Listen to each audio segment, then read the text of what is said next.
Приветствую, коллеги! Меня зовут Ева Коштур, и я вновь рада приветствовать вас на своем канале, где мы с усердием занимаемся тем, что прибавляем 0 в конце к вашей зарплате.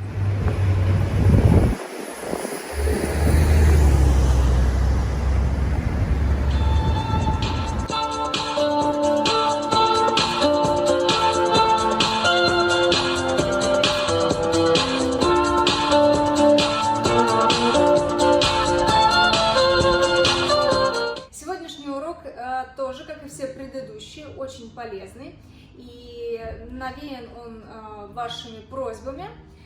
Мы будем с вами сегодня капсулировать. Я покажу вам, как капсулировать из хвоста, и также покажу перекапсуляцию. Но если вы умеете капсулировать из хвоста, то перекапсуляция — это просто расплюнуть.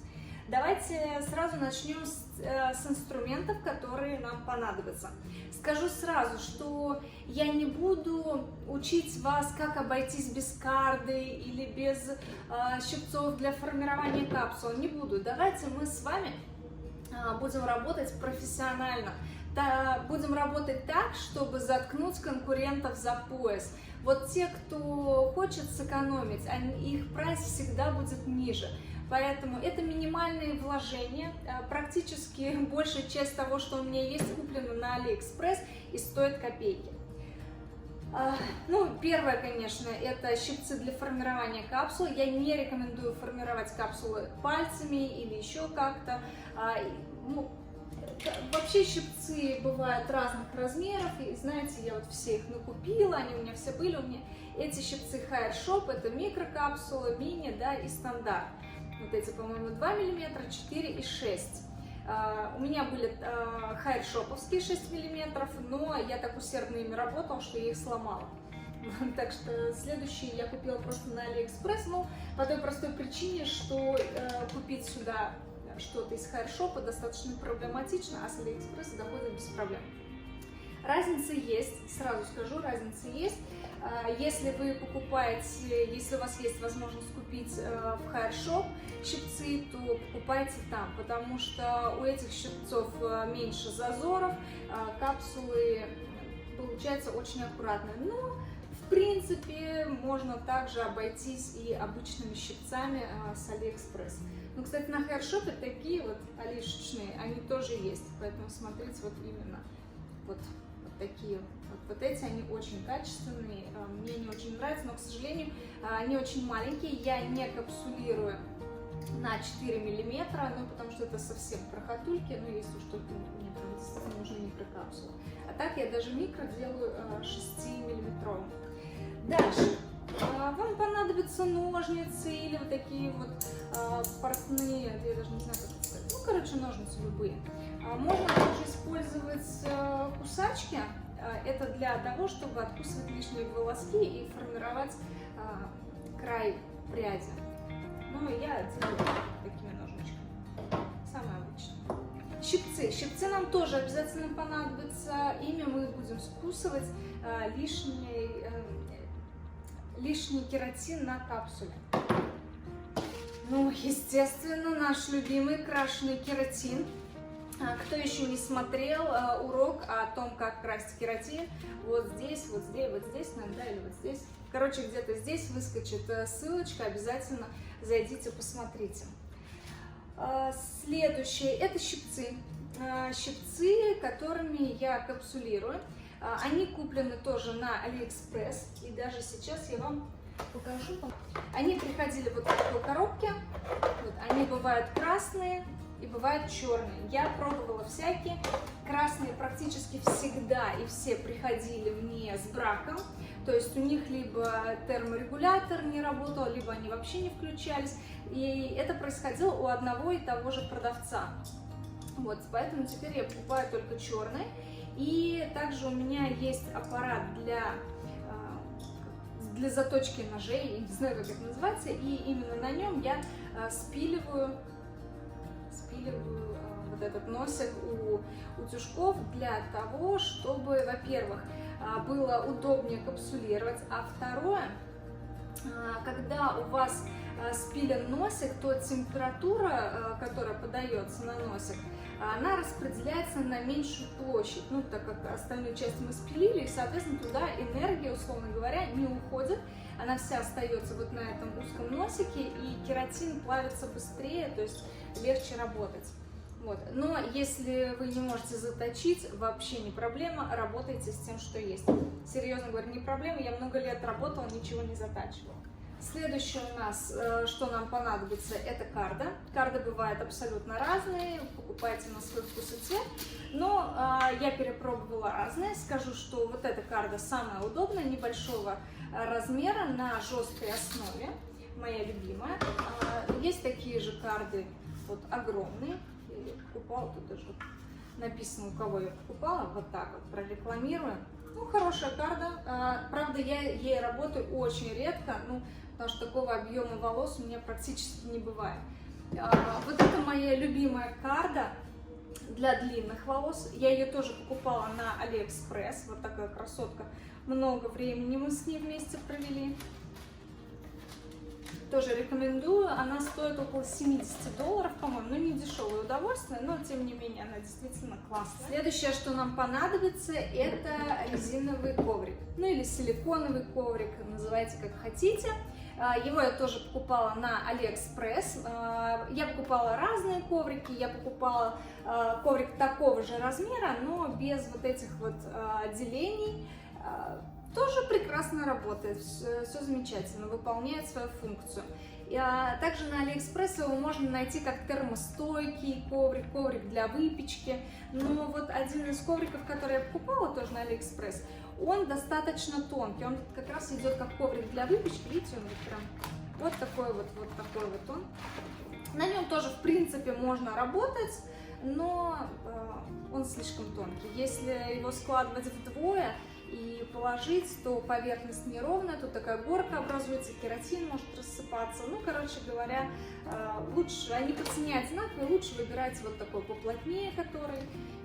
И для чего нужен коврик? Для того, чтобы не повреждалась поверхность вашего стола, во-первых. Во-вторых, когда мы капсулируем, все равно кератин где-то тянется, какие-то ниточки, еще что-то остается, чтобы вам это не с поверхности стола потом убирать, да, а спокойненько просто вот потереть коврик, и с него все отходит. Ну вот то, что он у меня запачкался, это тут я лентировала волосы, тестировала разный клей, ну и вот какой-то клей был тоже силиконовый, и он, так сказать, поженился с моим ковриком и так и остался, здесь не смывается. Ну и все, а дальше мы приступаем к капсуляции. Давайте поближе, друзья, приближаемся. Ну что ж, приступаем. Дальше в ход у нас пойдут вещи, которые я ранее не озвучила, но они тоже будут не лишними. Я использую двусторонний скотч для того, чтобы карда, когда я с ней работаю, не ерзала. Так, сначала мы определяем направление зубчиков. Всегда я делаю их от себя и верхнюю, и нижнюю. Точнее, вот и нижнюю, и верхнюю. Поэтому делаю вот такой нехитрый трюк. Так, убираем. Карду устанавливаем всегда на край стола. Почему? Сейчас покажу. Все, она, видите, у меня никуда дальше не пойдет. Потому что если я установлю ее где-то на расстоянии, да, вот так, то мне будет достаточно сложно подбирать волосы, подбираться к ним. То есть, когда они у меня здесь вот в свободном, так сказать, падении, мне легче будет к ним подобраться. И хвостик. Волосы это не самые лучшие, какие могут быть, поэтому вы на их качество не обращайте внимания. Эти волосы мне принесла клиентка, поэтому работаем с тем, что есть. Снимаем зажим, стяжку точнее. Убираем. Удерживаю волосы и укладываем в карду. Порядка 4-5 сантиметров у нас должны выглядывать.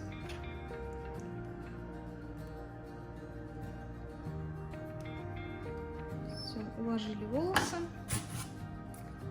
и закрываем.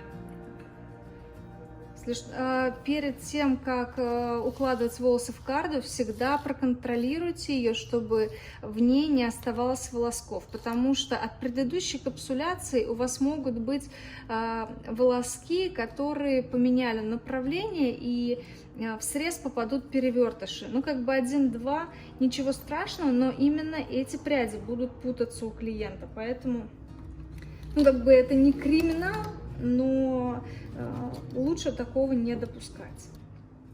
Как-то одна из начинающих мастеров спросила меня о том: Ева, а что ты делаешь с волосами, которые вот так вот, видите? Нет, вы не видите, давайте вам покажу. Вот так, что ты делаешь вот с этими волосками, которые единичные, выглядывают из среза, и как ты их капсулируешь, что ты с ними делаешь? Показываю трюк, друзья, запоминайте. Я беру и вот так отрезаю. Все, никакой головной боли. Вуаля. А теперь мне нужен кератин.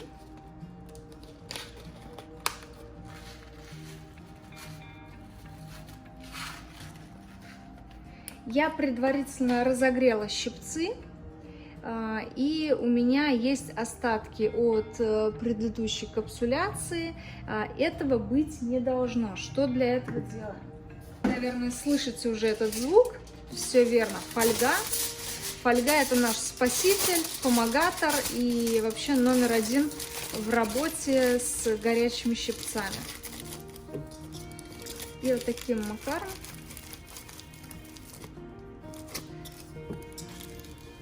нужно обязательно почистить щипцы от предыдущей капсуляции, чтобы на них ничего не осталось.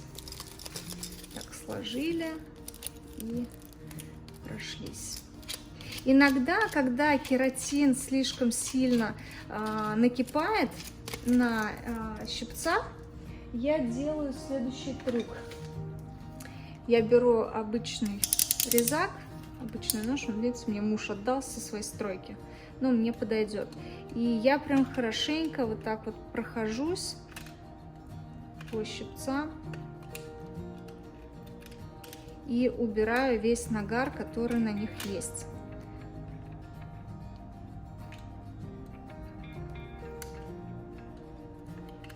Вот видите, щипцы почистились, и вот сколько нехорошего кератина, который мог бы остаться на волосах, у нас остается. Но этого достаточно, чтобы продолжить работать. Так. Убираем. Обязательно для работы я использую какую-то коробочку, иногда я ее ставлю вот сюда, но так как я люблю закидывать нога на ногу, мне не очень удобно, когда она у меня стоит на коленях. Поэтому коробочка у меня здесь обычно, щипцы для капсуляции, все должно быть под рукой. И начинаем. Прежде чем начать доставать волосы, я набираю на щипцы 3 гранулы кератина. Вообще на одну капсулу я использую 2 гранулы. Но когда щипцы чистые и мы только-только начали капсулировать, нужно 3 гранулы. И иногда бывает, что на какие-то пряди добавляются 2 гранулы, на какие-то 3, если недостаточно. Обычно, когда я капсулирую с среза, я набираю волосы сразу для 2 прядей. Как это происходит? Я не достаю сразу. Я набираю и смотрю, сколько волос мне необходимо. Вот этого будет достаточно, я не знаю, видно, нет? Вот этого достаточно будет для 2 прядок. Вот так, да, видно? Специально, видите, беленькое полотенце сделала, чтобы вам было видно. И теперь уже достаю целиком прядь. Если бы у меня карда не была закреплена, она бы сейчас поехала вместе с волосами за мной. А так нет. Отрезаю волосы по самый короткий волосок, который у меня есть в пряди. И теперь, так, давайте, чтобы вам видно было, я делаю вот таким образом. Просто пальчиком разделяем пряди на две. И по ощущениям я понимаю, что они у меня одинаковые. И начинаю капсуляцию. Уже гранулы растаяли у меня. Все. И начинаю капсулировать. Не сдавливайте сразу вот так. Вот так вот делать не надо. Вы сначала аккуратненько наносите, чтобы контролировать распределение кератина. Никогда не сжимайте утюжок до конца. Все, кератин нанесли. Дальше, до формирования капсулы, я набираю еще 2 гранулы на утюжок, оставляю и формирую прядь щипцами. Готово. Теперь, так как я уже разделила, мне не нужно снова набирать и тратить время на вторую. Так можно делать 3 и 4, но самое удобное это все-таки 2. Вы не теряете в качестве, когда капсулируете по 2 прядки одновременно. И то же самое. Аккуратненько наносим, начиная с концов. Все волоски в прядке с нескольких сторон, не вжимая до конца, распределяем кератин. Готово. Снова набираем 2 гранулы и оставляем, формируем капсулу. Готово. Следующее.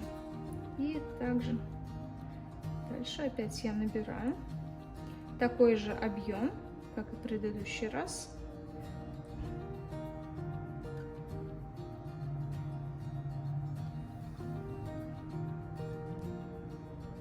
Еще чуть-чуть.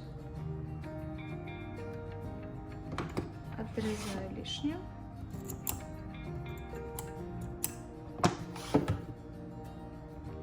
Делю на 2. Больше. Все.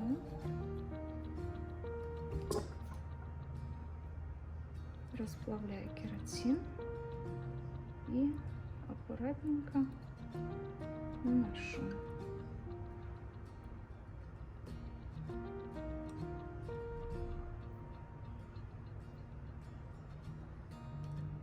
Контролируйте, если у вас кератин расплылся по поверхности, то вы можете передвигать прядку.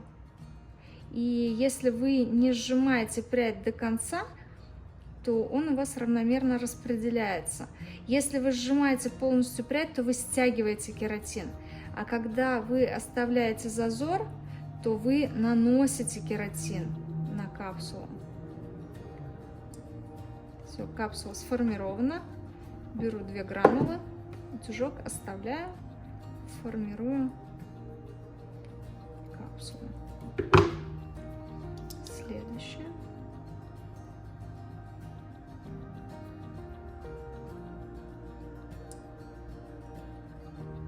Снова все то же самое.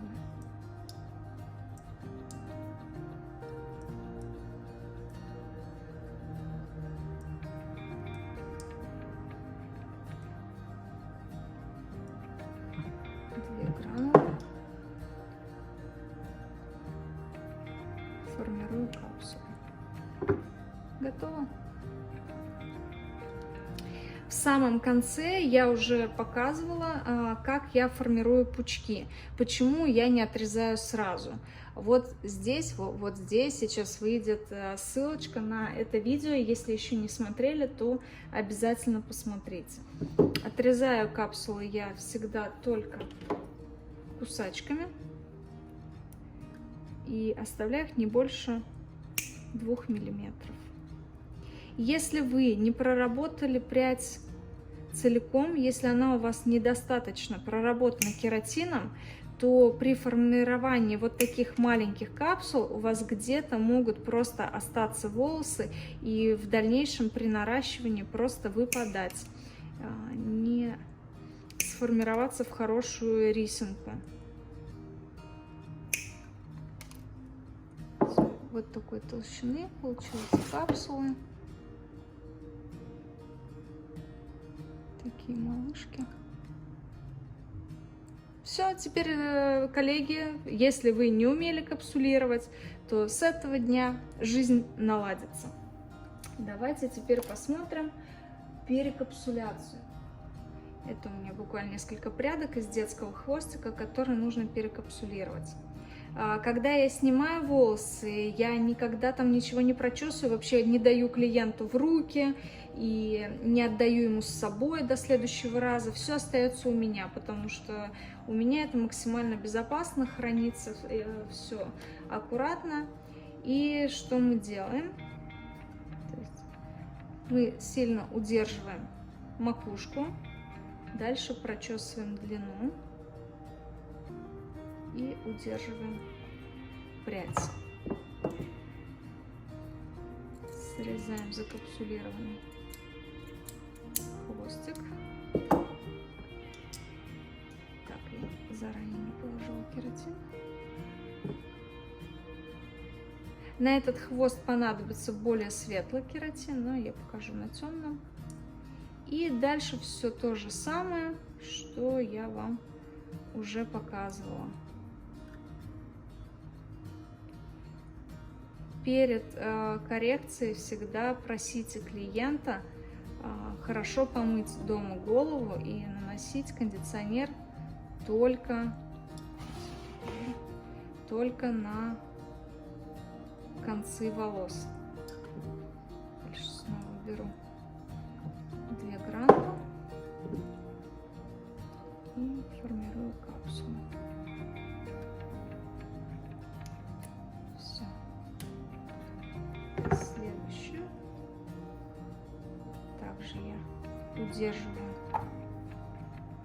макушечку, срезаю.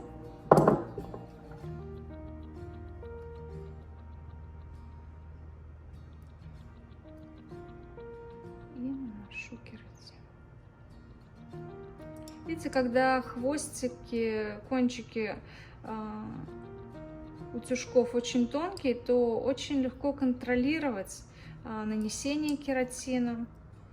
На самом деле машинку для вот заточки ножей, да, вот с этим, как он, наждачный камень или как он называется, я купила не так давно, и до этого я затачивала щипцы, утюжки вручную этим камнем, но это занимало очень много времени, и мне казалось, что после этого я могу участвовать в соревнованиях по бодибилдингу, потому что у меня безумно болели мышцы рук. Вот и все то же самое, все то же самое. Вот такие капсулки получается, и так же, как и предыдущие, в самом конце я их отрезаю. Оставляю не больше 2 миллиметров. Вот такие капсулы у меня получаются. Получается у меня, получится и у вас. Ну что ж, пчелки мои, я надеюсь, этот урок был для вас полезен. Также я приглашаю вас в свой Инстаграм. Подписывайтесь, потому что там я не только показываю и рассказываю о своей работе, показываю лайфхаки, провожу прямые эфиры с мастерами из разных уголков мира, где мы обмениваемся опытом. Также рассказываю немного о своей жизни здесь, в Лос-Анджелесе. Правда, 90% моей жизни это работа, но тем не менее, я думаю, оттуда вы всегда почерпнете что-то новое для себя. До встречи, друзья, и встречаемся вот здесь, в Инстаграм. Пока!